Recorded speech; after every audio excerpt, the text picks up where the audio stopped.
behind it all? Is it, do you guys get on them, or is it sort of a trust the process type of thing? Like, how do you approach that as a staff? It's both. I mean, there's an art to like playing the long game and understanding that you have, you know, a continuous like evolution that's you're like undergoing, but also there has to be urgency. I mean, there has to be a willingness to address the issues and to feel like every day you're making progress towards the end goal. And like today's a day that is an easy checkout day for the players. And I think as coaches, you have to be on high alert to that. We're in helmets. It's week 2, coming off a Monday off a scrimmage and a day off. And so our urgency needed to be better. And that was kind of the message in practice and after practice. And it'll continue to be the message. But in terms of specific units or specific players, we don't believe in letting things go unaddressed. So we're going to address those things enthusiastically, but also understanding that this is about sustaining performance and not just the transaction. So the defense performing this well against the offense in a practice like today means what to you? Just the defense is a little ahead, and that can be the tactics, just maybe the package, having a little more stuff in, the right stuff in. I think more of it has to do with an attitude, though, and that's where we have to. I think that's as a coaching staff where we have to push more than anywhere else, is just to make sure the attitude is there, so that you're again, you have a sense of urgency on offense when you take the field and compete, and it's there in flashes. I mean, I actually saw improvements in some of our 7-on-7 segments and throughout our tempo period early. That was the fastest we've operated.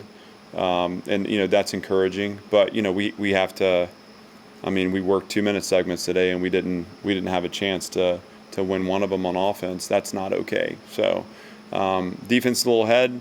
Again, let's coach through the tactics with respect to the attitude and energy. Let's make sure that we are emphatic about the need to bring it every day. You had a few shuffles on your offensive line towards today. What you were looking for? Did it give you any more clarity?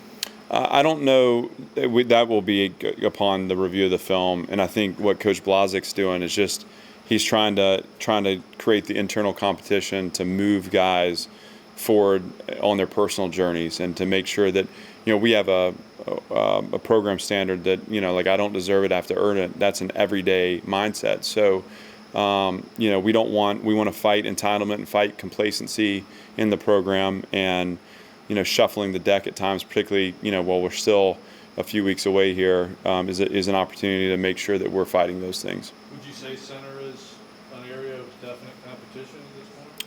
It is, and we have guys that are skilled and talented.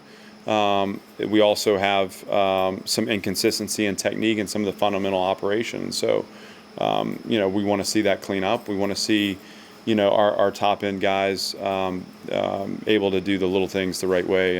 And so until we feel comfortable, obviously that guy starts to play. So we have to make sure that we're attentive to the things that matter at that position. The catapult system, how is that helping you guys form this program, this team? Through camp, it's you're just attentive to player loads and max velocity. So, we're both making sure we're hitting numbers that will allow us to build in like our internal systems of recovery. So each player pushing to a player load that we feel like represents, game-like or even beyond game-like at times. Every time you as a player push yourself, you're also expediting your recovery process. You're training your body how to recover for the next rep. Hitting max velocity is important because just like a race car, you don't take it out to the track on race day and push the pedal down. I mean, that's something that needs to be done ahead of time.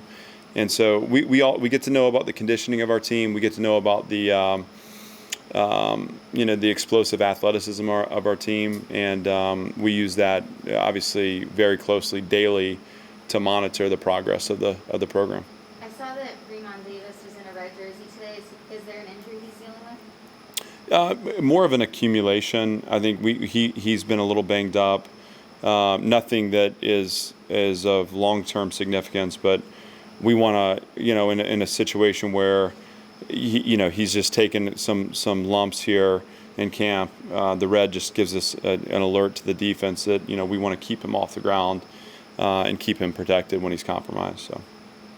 Are you anticipating with Davis and Griffin that there'll be one featured back, or is it going to be like committee? Well, no, we'll use them both. I mean, and I even think there's room for a third piece of that too.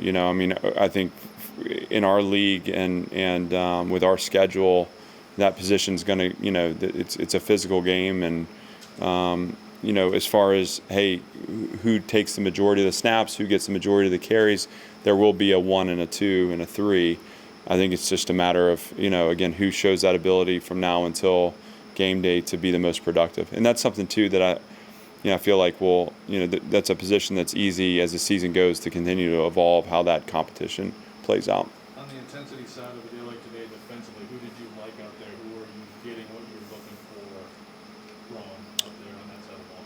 Well, I mean, Davian Davis brings it every day.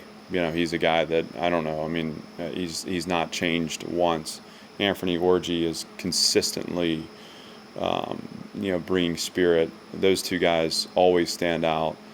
I think the corners are playing well too as a group. I mean, I've seen those guys, Gabe Judy and Mahoney and AG. I mean, I think Coach Morgan's done a great job with them. And then you look at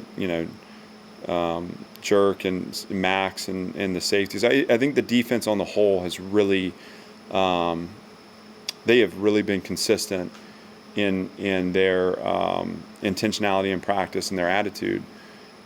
They are going to face adversity in camp at some point, and we need to seek that so that we learn a little bit more about the depth of the character there. Can we stay the same as we're battling through a series that isn't going our way? In the second half of the scrimmage, or in the first half, the touchdown on offense was a tempo drive. So the ability to dig our heels in and make a stop, and not allow the tempo to steal away our fundamental technique and our attitude on defense. That's the kind of stuff that we need to take a next step in. How important are those tempo drives to get the practice started and make sure you guys are playing speed for the rest of the day? Well, they're important both from a system standpoint, and then obviously it's our chance to to really tax, and it's a mental toughness drill too. And so you're testing systems offensively and defensively, how efficiently and effectively we can get calls in and get calls run, get lined up. And then it's a conditioning aspect too. So they're critical, and we'll put that in early to get things jump started. We'll also have it late as a challenge, because I think as you look at the 4 quarters of the game, you want to start fast, but there's a point there in the third quarter where you need to dig into an energy reserve and be able to push the pedal down there too. So, we like to insert it where it presents the biggest challenge to our guys. Maybe compared to the start of camp, how much better have these guys gotten at just practicing, just doing the little things in between drills and understanding what their expectations are? How much has that improved? It's definitely improved, but at the same time, we're so in the moment that it's sometimes you don't get the perspective on that. And so as they improve, your expectations shift. And so I guess that's the disease of a coach, you're never satisfied.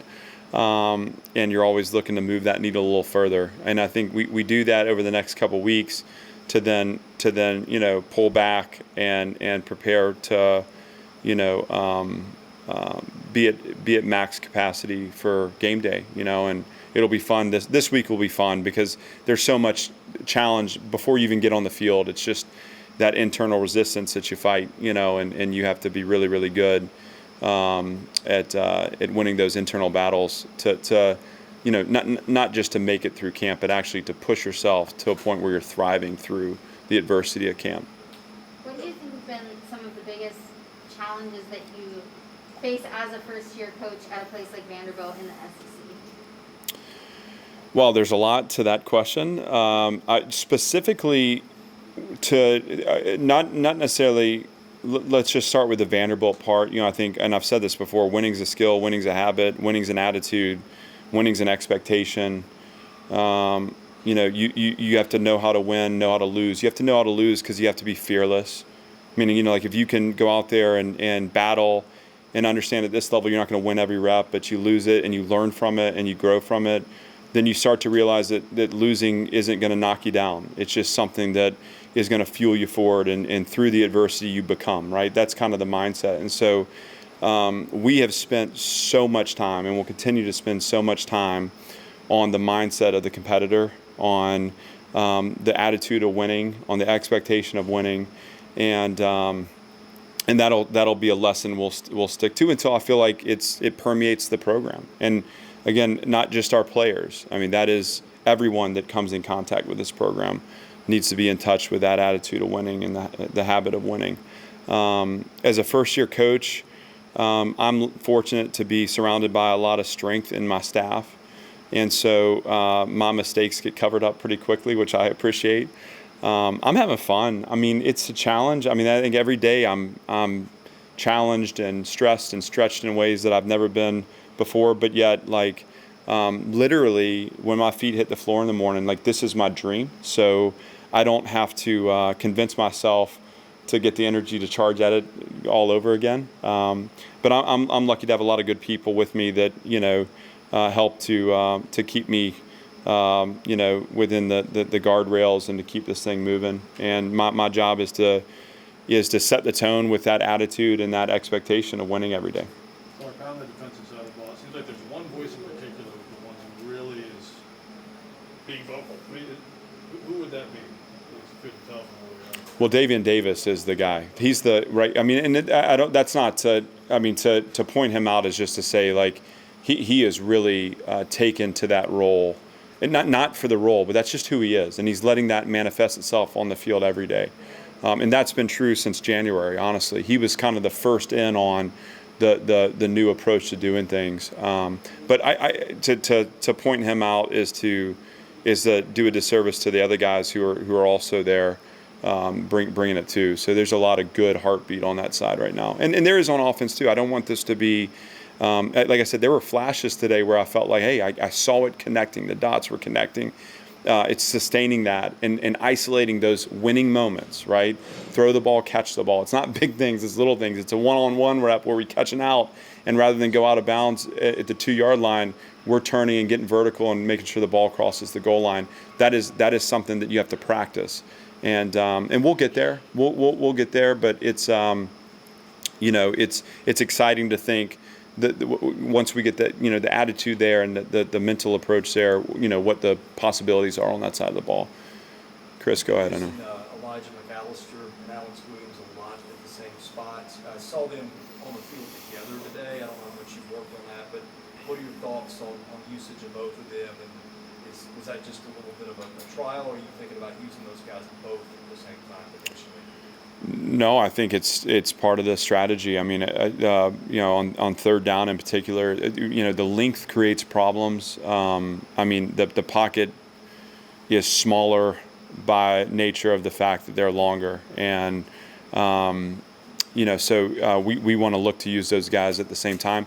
In base downs, they play the same position, but in third down, and it's Coach Mentor is. I mean, I got to really take my hat off to him. He's had this group primed and ready, and has a great early vision for what this defense can be. And I just see again a depth of character there that is a reflection of him as a coach. And so he's done a nice job putting these guys in winning positions. Thanks, everyone. Appreciate it. Thank you, guys. Appreciate y'all.